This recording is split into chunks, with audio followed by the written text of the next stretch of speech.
Assalamualaikum warahmatullahi wabarakatuh. Di sini kami akan memaparkan materi mengenai sejarah bank di Indonesia dan perkembangan bank saat ini. Kota Siti Aisyah Mahardika Amar dan saya sendiri Tasya Maharani. Pertama, saya akan memaparkan materi mengenai sejarah Bank Indonesia. Bank Indonesia didirikan pada tahun 1828 pada masa pemerintah Hindia Belanda bernama De Javasche Bank. De Javasche Bank berperan sebagai bank sentral yang bertugas untuk mencetak mengedarkan uang di masa tersebut. Selang satu abad kemudian, yaitu pada tahun 1953, De Javasche Bank berganti nama menjadi Bank Indonesia dan mengalih fungsikannya. Saat itu, Bank Indonesia adalah bank sentral yang mempunyai 3 fungsi utama, yaitu sistem pembayaran, perbankan, dan moneter.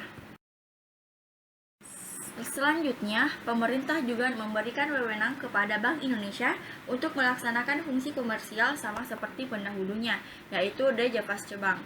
Pada tahun 1968, terbitlah undang-undang yang mengatur tentang Bank Indonesia yang berisi aturan tentang tugas dan kedudukan bangsa Indonesia.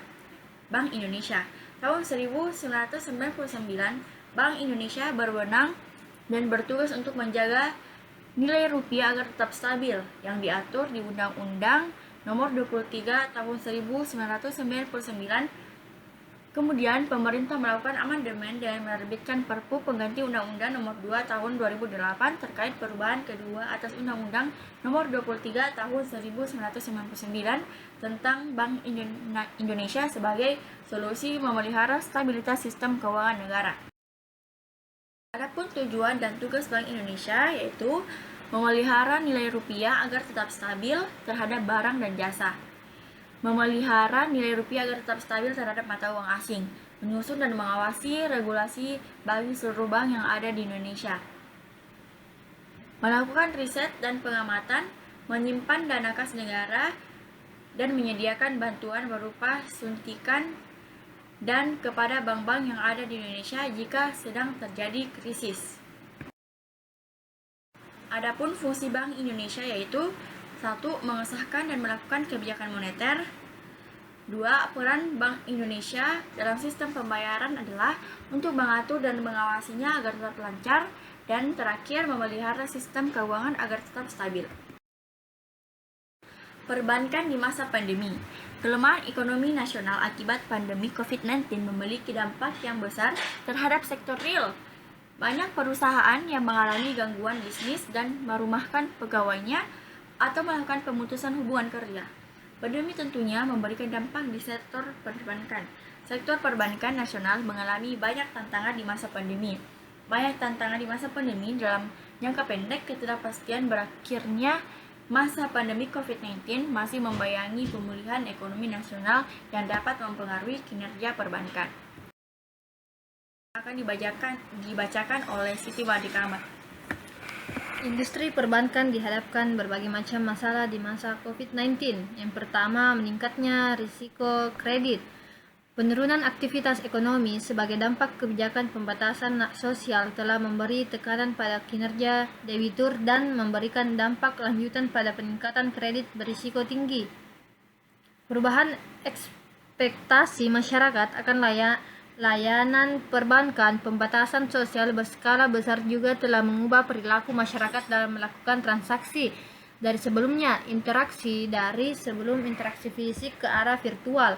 Demikian pula dengan penyelesaian pembayarannya. Kondisi ini menuntut informasi struktural model bisnis perbankan antara melalui akselerasi layanan digital. Selain dari dampak COVID-19, industri perbankan juga dihadapkan dengan tantangan struktural. Yang pertama, struktur perbankan nasional yang masih didominasi populasi bank-bank dengan skala usaha kecil dan berdaya saing rendah. Yang kedua, perubahan ekosistem dan ekspektasi stakeholder akan layanan digital dan semakin masif terlebih di masa pandemi. Yang ketiga, ekspektasi pemerintah dan masyarakat terhadap sektor jasa keuangan terutama perbankan dalam pemulihan ekonomi nasional. Yang keempat, tuntunan kepada regulator terkait pembenahan internal, baik dari sisi pengaturan, pengawasan, dan juga perizinan sehingga lebih lincah, adaptif, dan mampu mendukung ekosistem baru industri perbankan. Perkembangan bank saat ini, pengertian OJK atau Otoritas Jasa Keuangan adalah lembaga yang berfungsi untuk mengatur sektor jasa keuangan sebuah negara. OJK berperan dalam mengawasi lembaga-lembaga atau industri keuangan secara terintegrasi.